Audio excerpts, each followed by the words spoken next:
सर्दियों के मौसम में पतंगबाजी लाजमी है। बच्चों से लेकर वयस्कों तक पतंगबाजी का शौक आसानी से देखा जा सकता है, लेकिन समस्या तब होती है जब यही शौक इंसान और मूक पशु पक्षियों के लिए जानलेवा साबित हो जाता है। इसी खतरे से बचाव के लिए मध्य प्रदेश में चाइनीज मांझा प्रतिबंधित किया गया है। बावजूद इसके मुख्यालय में चोरी छुपे चाइनीज मांझे की बिक्री की जा रही है। इसका खुलासा कलेक्टर के दंड प्रक्रिया संहिता 1973 की धारा 144 के तहत मकर संक्रांति में पतंगबाजी के दौरान उपयोग होने वाले जानलेवा चाइनीज मांझे की बिक्री को लेकर कार्यवाही करने के आदेश के बाद सामने आया है। चाइनीज मांझे के कारण लोग लगातार हादसे का शिकार हो रहे हैं। बीते सालों में चाइनीज मांझे से जन और पशु हानि के बाद इस पर प्रतिबंध लगा दिया गया था। चूंकि कुछ ही दिनों बाद मकर संक्रांति का त्योहार आने वाला है, जिस पर पतंगबाजी के शौकीनों को इस त्योहार का काफी इंतजार होता है, क्योंकि मकर संक्रांति के दिन पतंगबाजी देश की परंपरा रही है। लेकिन सांस छीन लेने वाला चाइनीज मांझा जिले में चोरी छिपे बेचा जा रहा है, जहां एनजीटी के साथ ही सरकार ने इस पर प्रतिबंध लगा रखा है।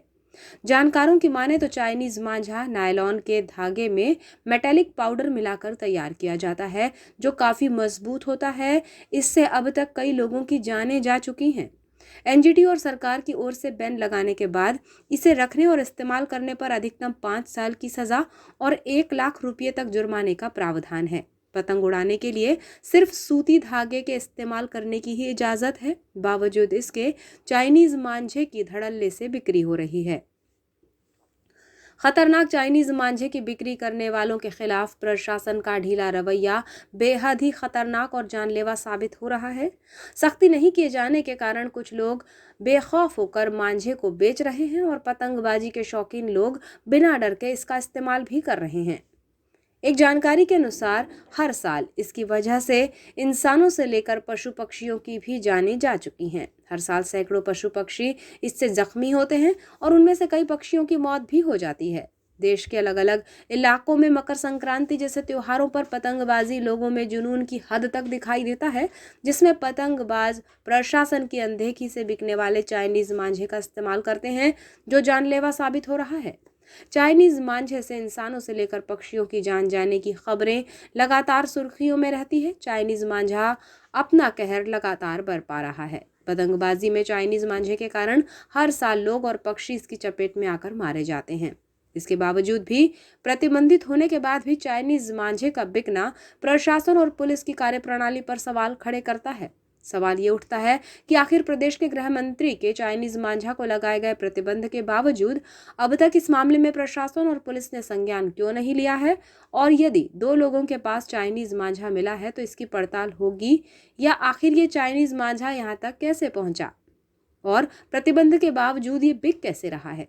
फिलहाल 9 जनवरी को कलेक्टर और जिला मजिस्ट्रेट से चाइनीज मांझे का उपयोग, निर्माण और क्रय विक्रय और भंडारण को लेकर जारी किए गए आदेश के बाद कोतवाली पुलिस ने शहर मुख्यालय में पतंग और मांझा बेचने वाले 6 से 7 दुकानों में चाइनीज मांझे को लेकर जांच की, जिसमें नगरीय क्षेत्र के प्रेमनगर स्थित प्रतीक डोहरे की पतंग दुकान और भटेरा में पतंग स्टोर से विक्रय किए जाने के लिए लाए गए चाइनीज मांझे को कोतवाली पुलिस ने बरामद किया है।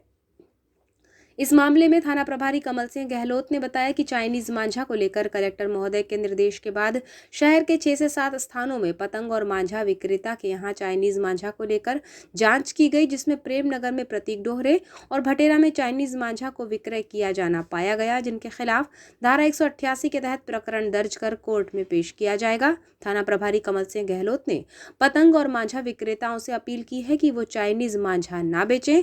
यदि जांच में उनके यहाँ चाइनीज मांझा पाया जाता है तो उनके खिलाफ कार्यवाही की जाएगी।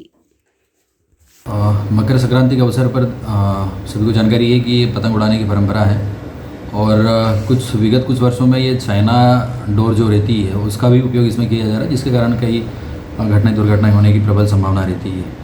और इसी घटनाओं को रोकने के लिए श्रीमान कलेक्टर महोदय के द्वारा एक धारा 144 के तहत एक आदेश भी, प्रतिबंधात्मक आदेश भी जारी किया गया और उसको हम सख्ती से पालन करवाने के लिए आज करीब 6-7 दुकानों में हमने भ्रमण किया और दुकानों की चेकिंग भी, तलाशी ली गई, जिसमें 2 दुकानें, एक प्रेमनगर में प्रतीक डोहरे की दुकान थी, वहाँ पे कुछ मात्रा में चाइनीज़ डोर मिली, और एक भटेरा चौकी में एक दुकान है, वहाँ भी कुछ अल्प मात्रा में चाइनीज़ डोर मिली है। सर अब आगे क्या कार्रवाई की जा रही है इन संचालकों के खिलाफ? दोनों के विरुद्ध धारा 188 भादवी के तहत हम प्रकरण पंजीबद्ध करके कोर्ट में पेश करेंगे।